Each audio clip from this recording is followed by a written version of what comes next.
How I prep for a session and my new campaign today on DungeonCraft.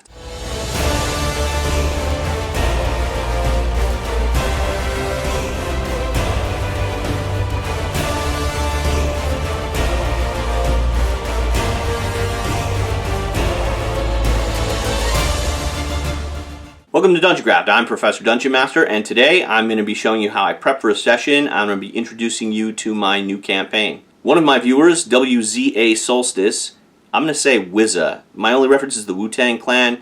RZA, Gizza, I'm going to go with Wizza. Writes, how do you prep for a session? How do you organize your notes? What tools do you use when DMing?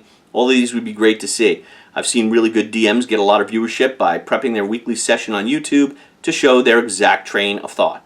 Okay, so my exact train of thought looks like a crazy train. Most of my session prep consists of taking long walks around the neighborhood and talking to myself. It looks quite insane. But today I'm going to use a whiteboard so I can kind of show you the way I think, and I'm going to illustrate some of my ideas with my models. I'm not going to be able to update this once a week because I don't play once a week, but probably a monthly campaign update is going to be possible. One thing about my planning is I never plan too far ahead. I think it's really presumptuous of the Dungeon Master to sketch out like 12 sessions and expect the players to play them all. What if the first one stinks? I think the most important session that you're going to plan is the very next session.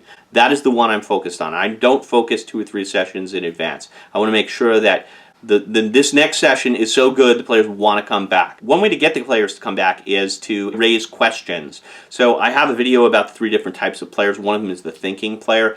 And the thinking player, but all types of players, they like it when scenarios raise questions, and an episode should answer a question and ask a new question. That's what makes a story satisfying, and I'm going to demonstrate how to do that in this video. So the first session has to do 3 things. One, it's got to establish the world. What type of world is this? Is this high fantasy, low fantasy? Is this a version of ancient Rome, but it's got dragons? Is it realistic, medieval, or Renaissance era France? What's the deal with the world? 2, it's got to establish the player character's place in the world. Are the players playing noble characters like in Game of Thrones, or are they playing characters who are just nobodies rising up out of the muck to become adventurers like Conan? And 3, this is really important, why are these characters traveling together? Are they part of a mercenary band, or are they caravan guards? Did they know each other since childhood? Did they just meet randomly in an inn? I have to have a plausible reason why these characters should be together and willing to risk their lives for one another. So now I've blabbed long enough, let's go to the table and I'll show you how I work. The first thing I think about is the method with which we are going to create characters.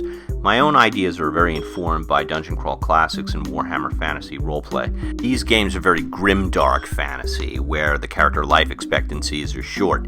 The ideas I take from them, from DCC, I take the idea of the character creation funnel, which I'm going to explain, and both these games have these cool random occupation tables, which I used to create my own, and that's what the character did before they were an adventurer.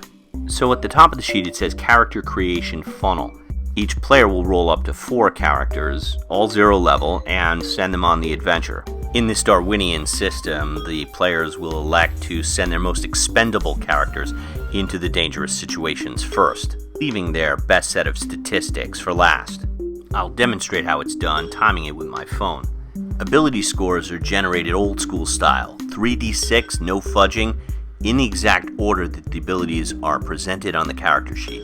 This is more than just character building, it's world building, because it's going to get across to the players by showing them that this is going to be a tough, grim, brutal world where characters are going to die and life is going to be cheap. One nod to the 5e system I do use is the ability score adjustments.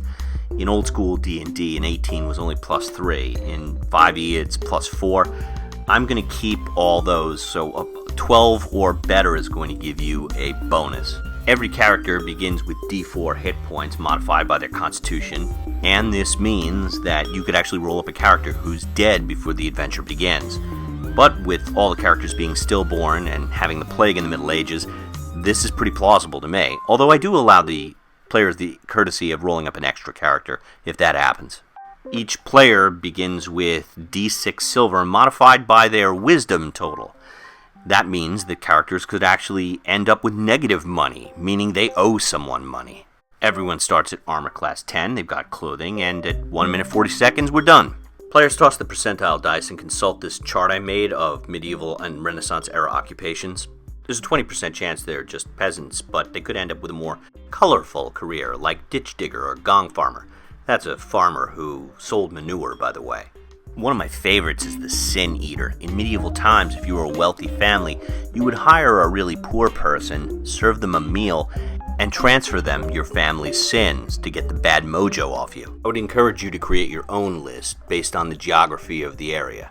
Beginning some of the characters as pig farmers, piss boys, poison testers, and rag pickers really drives home the concept that this is a low fantasy world. I don't even include a space for the character's name because they're probably going to be dead. If we have to refer to them by name, we just refer to them as Smith or Weaver or Baker or whatever the occupation of the character is.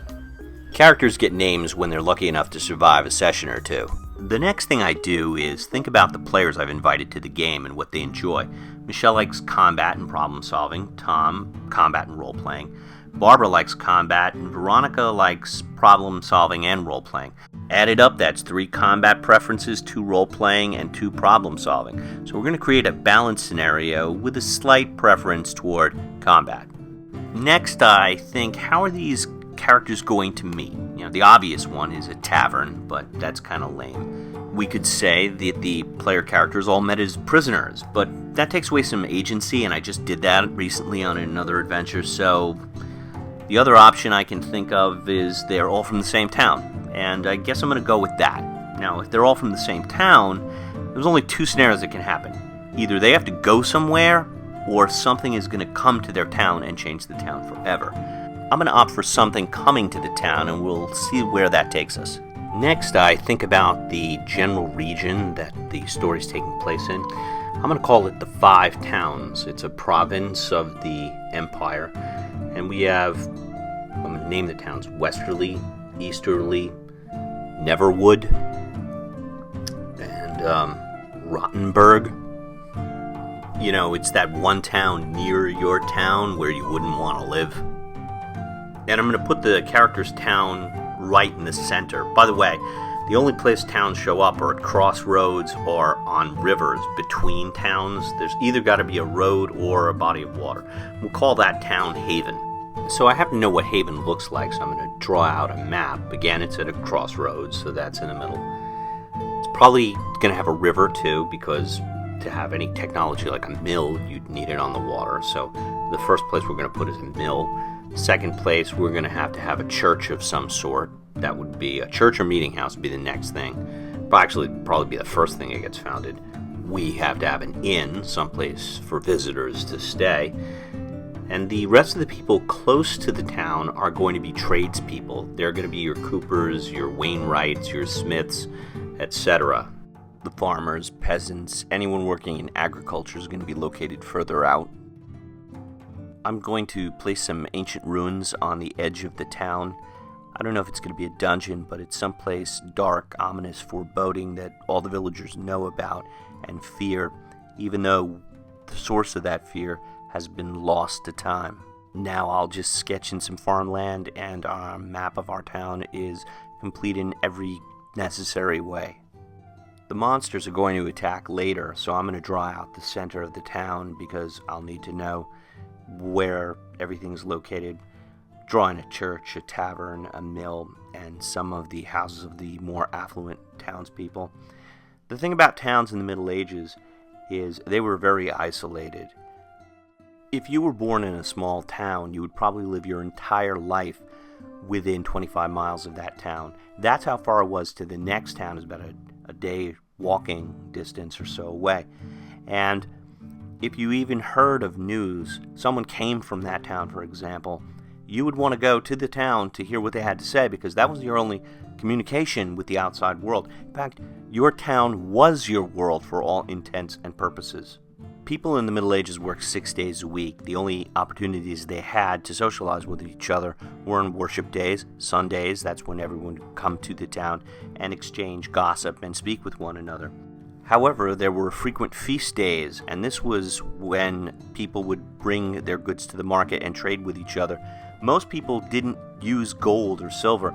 It was a barter system, and that trade would day would be important because also it was an opportunity for young people to socialize and get to know one another. So I'm going to have our adventure begin at one of these feasts, and that provides a plausible reason for them to be together, a good way to explain why they are adventuring together, and finally it provides an opportunity for me to give the characters rumors, which will give them information about my world. Now, starting a campaign by just having the characters standing around shooting the breeze with a bunch of imaginary people is not a dynamic way to begin. So what I'm going to do is design a number of contests for the characters to participate in. My players love contests and gambling, so I'm going to create a series of contests like archery tournaments for them to participate in and to win some prizes as they're collecting information about the world. So let's say there's an archery tournament, and that's going to be based on dexterity, and also cart lifting, where heavy stones are placed in a cart and the cart's got to be lifted. That's a strength-based activity. Courting. These feasts would be the only time that young unmarried women and men would get the opportunity to speak to each other. So that would be a charisma-based test. It costs a silver piece to enter the archery tournament. The purse is 10 silver pieces. Just toss a 20-sided die and add the character's dexterity, and whoever comes out highest wins the purse and the tournament, and gets a +1 dexterity bonus because these characters have very low stats. Cart lifting is the same thing, only it's a strength test.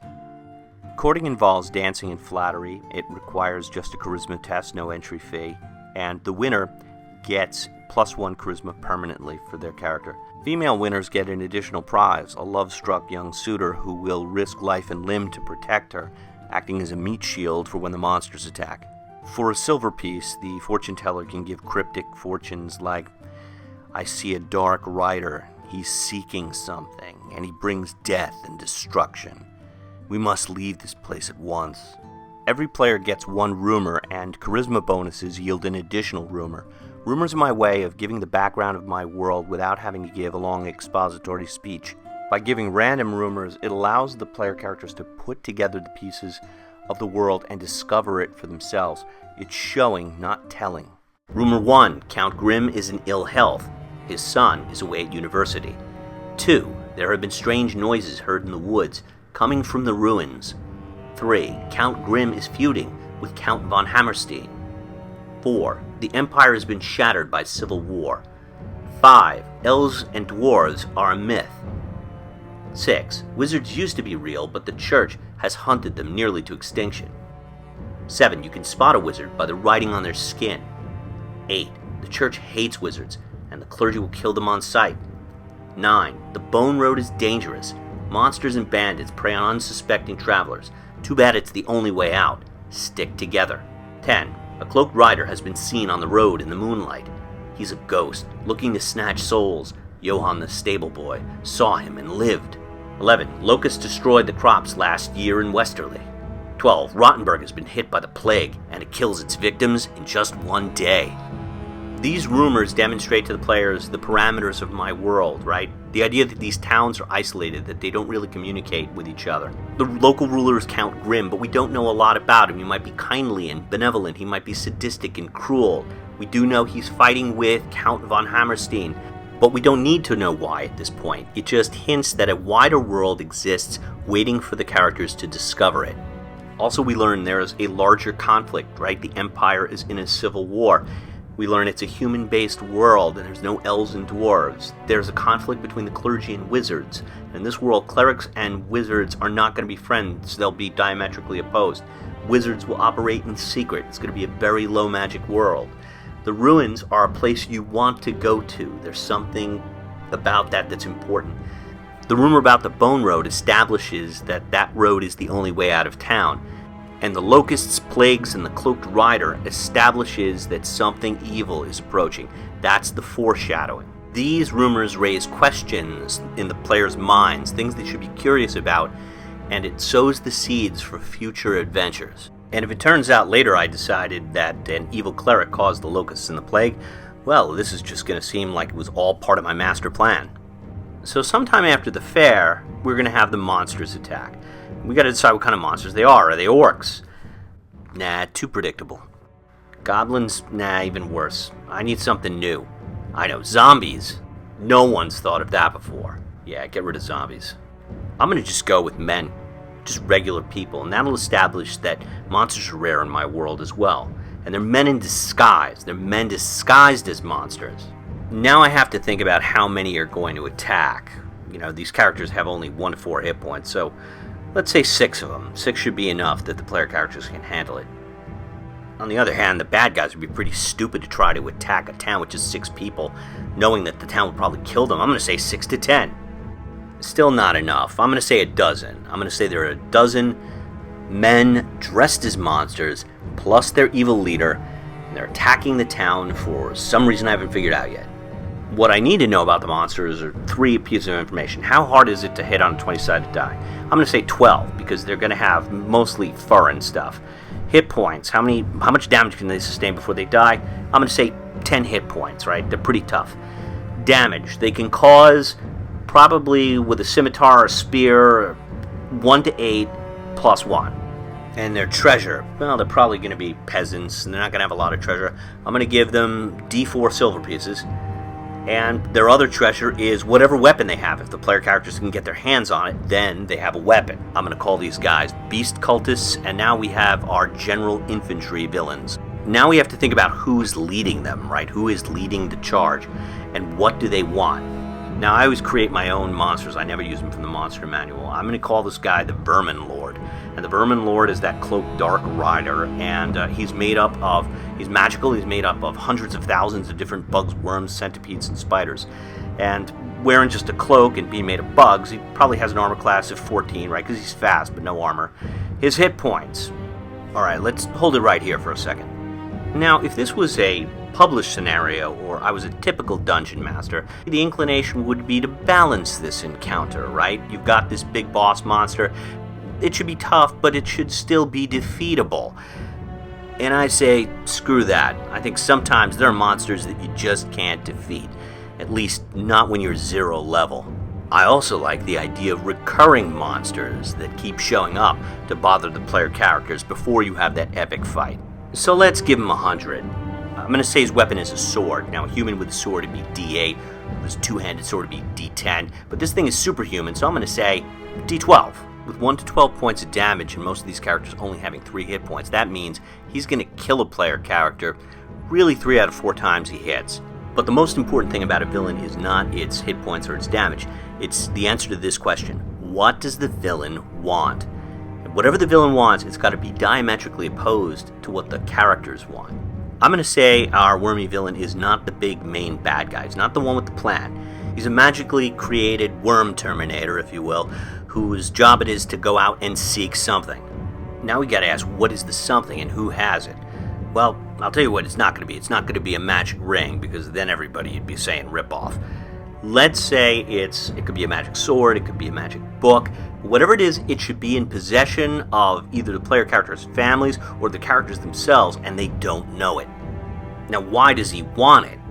Well, there could be a number of reasons why he wants it. First of all, we've decided that he's been sent on a mission. But who sent him? Could be an evil cleric from an ancient, long-banned, long-thought-dead religion that practices human sacrifice, and now it's using the civil war in the country to gain a foothold and resurrect itself. Or it could be Baron Grimm, or was he Count Grimm? I can't remember. Or his rival, Count von Hammerstein. He might be behind it, trying to invade the principality. Or it might be the Baron's son, the one at university. Maybe that son has in the library discovered some black magic and has decided he wants to take over his father's province by force. See, I don't think it's important for me to know this at this point. This we can make up as we go along. What I am curious about is the monsters. What if players capture them and torture them for information and try to make them talk? We don't want them revealing who's behind it, so I'm going to say the Vermin Lord cuts out his cult followers' tongues. That way they can't reveal any of the secrets of the cult. And those masks are constructed from ram heads and goat heads, and they have these special horns inside that allow the person wearing the mask to blow into it and make monster-sounding noises and also communicate with each other in a rudimentary way. Now back to the Vermin Lord and what he wants. I'm going to apply some misdirection here. I'm going to say he's looking for an item called the Keystone. And the misdirection is the players are going to be looking for a literal stone or some sort of gem, some kind of key. But the keystone isn't a thing. The keystone is a person. And I'm going to say that that person is not an NPC. It is one of the player characters themselves, but they don't know it. Maybe, since wizards are scarce, the keystone is a wizard, a person that isn't aware of their latent magical abilities yet.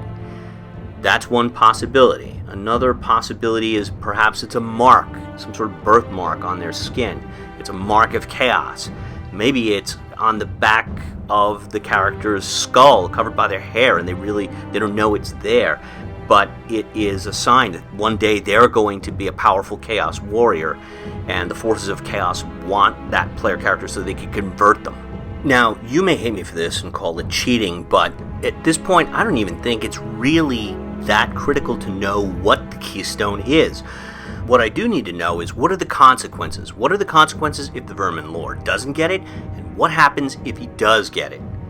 If he doesn't get the objective, right, if he can't find the keystone, I'm going to say he kills the entire town.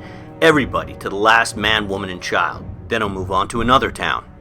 Now, if he does manage to get the keystone, he's going to ride off with them, and that could be a way to get the player characters motivated to get to the next session, because they're going to track the rider and follow him to his lair.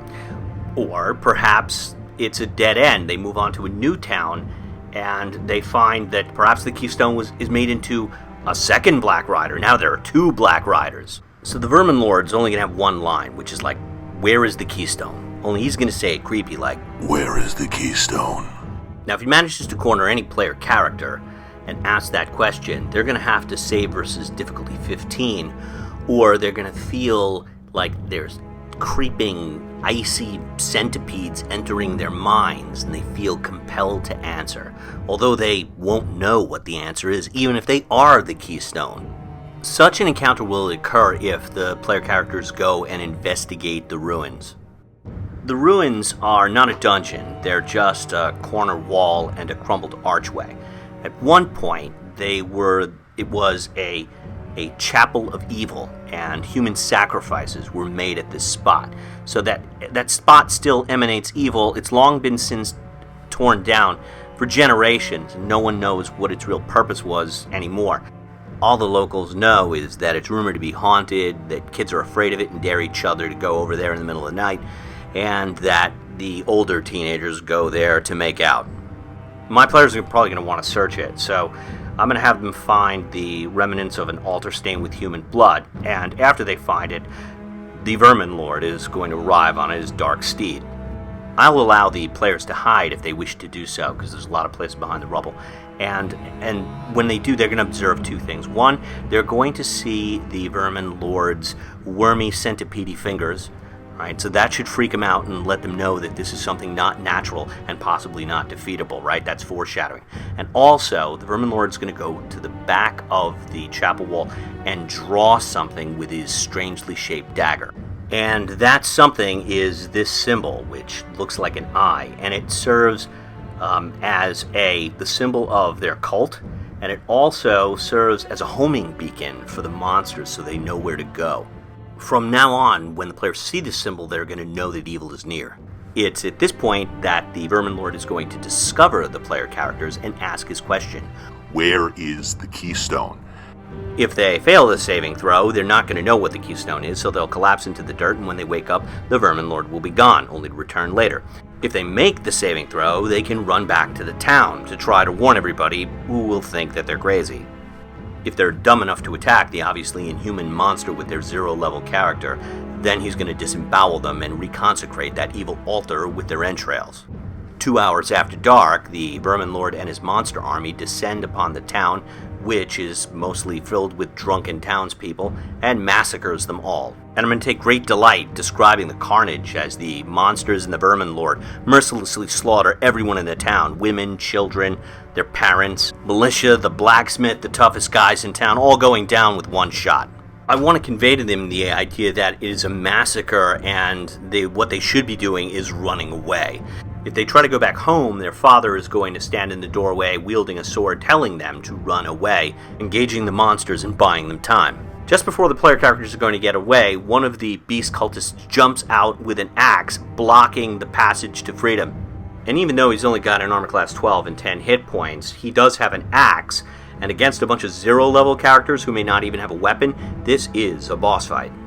So another thing I like to do is make flowcharts. So at the top, we have Haven, right, and that's the Schaffest, that's the sheep festival. That leads to the archery tournament, the lifting contest, the rumors, the courting, whatever the players are interested in. Both the rumors and the courting will lead to the ruins, right, because that's the most popular make-out spot. Characters who are disinterested in role-playing can go right from archery and lifting straight to the massacre. Or having encountered the Vermin Lord at the ruins, that might lead to the massacre, right, because the townsfolk won't believe the character's story about a walking worm and anticipate the player characters taking 3 different paths coming out of the massacre. They could sail downriver, they could hide in the woods, and they might return to Haven the next day to see what became of their homes and loved ones. Or they could take the Bone Road, which would take them to any of the other towns. Now, one town has plague and the other has been eaten by locusts, but that doesn't mean the player characters can't go there, and there might be different adventures there. The Plague Town victims might be zombies. Without crops to eat, the Locust Town might have all become cannibals. Or they might go to one of the safe towns and implore Count Grim for help. And if you're wondering where the dungeon is, I look at the flowchart as a dungeon, right? What's a dungeon? It's a bunch of corridors connecting a bunch of encounters. Same thing here. And here's the thing. All I need to know to run the next session is where the player characters are choosing to go next. And I'm going to make up that part as it's needed. So here's the treasure. If they return back to Haven the next day and search their family home, which is burned to the ground, they roll a 6-sided die. On a 1, they find D6 silver pieces hidden away. 2, they find their father's sword. 3 to 5, they find dead family members and pets. On a 6, they find a live family member, who might be another player character, or might be someone they have to take care of. And that is all they're getting. Alright, so on to experience points. In my game, all 0-level characters start with negative 10 experience points. Participating in the archery tournament, +1. The lifting contest, +1. Gaining a rumor, +1. Courting a person of the opposite gender, or even the same gender if that's your character's thing, I'm going to say +2, because I like to encourage emotional interactions with NPCs. Killing a cultist, +1. And escaping with your life, +1. This means there's 7 experience points total up for grab, which will put the average character at the end of these encounters at -3 experience points total. So if the players do everything right, they probably have less money than they started with, maybe a weapon if they're lucky, a dead family, and -3 experience points. So you might be asking yourself, why are these players going to come back? And the answer is, it's the story. It's the questions that I talked about in the beginning. Why did this cloak rider come? What is the keystone? And if the players know they are the keystone, what does that even mean? That's what's going to keep them coming back to the next session. So that's the first part of my new campaign. I'm calling it The Shattered Empire. If you liked this video, found it helpful, give it a thumbs up. If you have questions or comments, put them below, and I'll try to answer as soon as possible. The next encounter is called the Bone Road, and it's going to be posted on the first Thursday of next month. To get it and more DungeonCraft videos, make sure you subscribe, and you have to now click on the bell icon for you to get updates as soon as we upload videos. Finally, I don't have the flowing locks of Matt Mercer or the sexy voice of Matt Colville or the elf ears of Satine Phoenix. So I'm trying to grow this channel, and it'd be very helpful if you share this video on social media so we can get the word out. Once again, this is Professor Dungeon Master for DungeonCraft. Thanks for watching. I'll see you at the table, and may all your future rolls be 20s.